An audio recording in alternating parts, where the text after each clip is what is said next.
Indian ഓഹരി വിപണി മൂന്നാം ദിവസവും വിന്നിംഗ് സ്ട്രീക്ക് തുടരുകയാണ്. പോസിറ്റീവ് സെന്റിമെന്റ് പൂർണ്ണമായിട്ടും മാർക്കറ്റിൽ റിഫ്ലക്ട് ചെയ്യുന്നുണ്ട്. 50-50 ക്ലോസ് ചെയ്തത് 25,935 ലെവലിന് അടുത്തായിട്ടാണ്. സെൻസെക്സ് ശക്തമായിട്ട് 84,273 വരെ ഉയർന്നു. ബാങ്ക് നിഫ്റ്റി 60,626 ലെവലിൽ ക്ലോസ് ചെയ്തു. ഇന്ത്യ US ട്രേഡ് ഡീൽ അതൊരു സ്ട്രെങ്തൻ ആവുന്നതും അതുപോലെ തന്നെ സ്ട്രോങ് FII ഇൻഫ്ലോസും കൂടാതെ Q3 ഏർണിംഗ് സെഷനിൽ വന്ന ഒരു പോസിറ്റീവ് റിസൾട്ടുകളും ഒക്കെയാണ് മാർക്കറ്റിനെ ഇന്ന് നന്നായിട്ട് മുകളിലേക്ക് പുഷ് ചെയ്തത്. അതർവൈസ് ആക്ഷൻസ് നോക്കുകയാണെങ്കിൽ മാർക്കറ്റിൽ ബ്രോഡ് ബേസ്ഡ് ബൈയിങ് ആണ് കാണാൻ കഴിഞ്ഞത്. Auto sector, metal stocks, IT sector എല്ലാം സ്ട്രോങ് പെർഫോമൻസ് തന്നെയാണ് കാഴ്ചവെച്ചത്. നിഫ്റ്റി മീഡിയ ഇൻഡെക്സ് 2% കൂടുതൽ റാലി ചെയ്തതായിട്ട് കാണാൻ കഴിഞ്ഞു. അതുപോലെ തന്നെ മിഡ് ക്യാപ്പ്, സ്മോൾ ക്യാപ് സ്റ്റോക്കുകളിലും ഒരു പാർട്ടിസിപ്പേഷൻ കൂടി വരുന്നുണ്ട്. മാർക്കറ്റ് റാലി ഹെൽത്തി ആണെന്ന് ഒരു ക്ലിയർ സിഗ്നൽ ഇവിടെ ലഭിക്കുന്നുണ്ട്. അതുപോലെ തന്നെ കോർപ്പറേറ്റ് റിസൾട്ട്സിന്റെ ഇമ്പാക്ട് ഇന്നത്തെ മാർക്കറ്റ് മൂവ്മെന്റിൽ വലിയൊരു റോളാണ് ചെയ്തത്. BSE ഷെയറുകൾ 5 to 6% ജമ്പ് ചെയ്ത് റെക്കോർഡ് ഹൈ ടച്ച് ചെയ്യുന്നത് കാണാൻ കഴിഞ്ഞു. Q3 financial year 26 company report ചെയ്തത് 174% year on year profit growth ആണ്.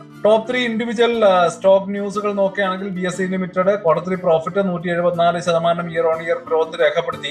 എറ്റേണൽ ഇൻഡസ്ട്രീസ് 6% കൂടുതൽ സർജ് കൊണ്ടുവന്നു. അതുപോലെ തന്നെ നിഫ്റ്റി 50യിലെ ടോപ്പ് ഗെയിനേഴ്സ് ഡെലിവറി ടെക് സ്റ്റോക്കുകളിലുള്ള പോസിറ്റീവ് സെന്റിമെന്റ് ബെനിഫിറ്റ് ഉണ്ടാക്കി എന്ന് തന്നെ വേണം പറയാൻ. അതുപോലെ തന്നെ Adani Enterprises share almost 2% fall ആയി. അതുപോലെ തന്നെ റൈറ്റ് ഇഷ്യൂസിനുള്ള 450 രൂപ per share payment record date ഫെബ്രുവരി 13 ആണ്. നിഫ്റ്റി 50 ടോപ്പ് ഗെയിനേഴ്സ് നോക്കുകയാണെങ്കിൽ Eternal, Tata steel, ONGC, M&M. Nifty 50 top losers നോക്കുകയാണെങ്കിൽ Bajaj finance, HCL technologies, doctor Reddy's laboratories. മാർക്കറ്റിന്റെ മൊത്തത്തിലുള്ള ഒരു സ്റ്റോറി നോക്കുകയാണെങ്കിൽ ഓവറോൾ ട്രെൻഡ് ക്ലിയർലി ബുള്ളിഷ് തന്നെയാണ്. FII സപ്പോർട്ട്, സെക്ടർ റൊട്ടേഷൻസ് എല്ലാം ചേർന്ന് മാർക്കറ്റ് സെന്റിമെന്റ് സ്ട്രോങ് ആയിട്ട് നിൽക്കുന്നതായിട്ട് കാണാൻ കഴിഞ്ഞു. നെക്സ്റ്റ് ഫ്യൂ സെഷനിൽ റിസൾട്ട് പ്ലസ് ഗ്ലോബൽ ക്യൂസ് കൂടി നമ്മൾ ശ്രദ്ധിക്കേണ്ടതുണ്ട് എന്നൊരു തോന്നലാണ് എനിക്കിവിടെ ഉള്ളത്. അപ്പോ ഇത്രയുമാണ് ഇന്നത്തെ മാർക്കറ്റ് റൗണ്ടപ്പിൽ ഉള്ളത്. നാളത്തെ മാർക്കറ്റ് വിശേഷങ്ങളുമായിട്ട് വീണ്ടും നാളെ കാണാം. അതുവരേക്കും ഹാപ്പി ഇൻവെസ്റ്റിംഗ്. ബൈ.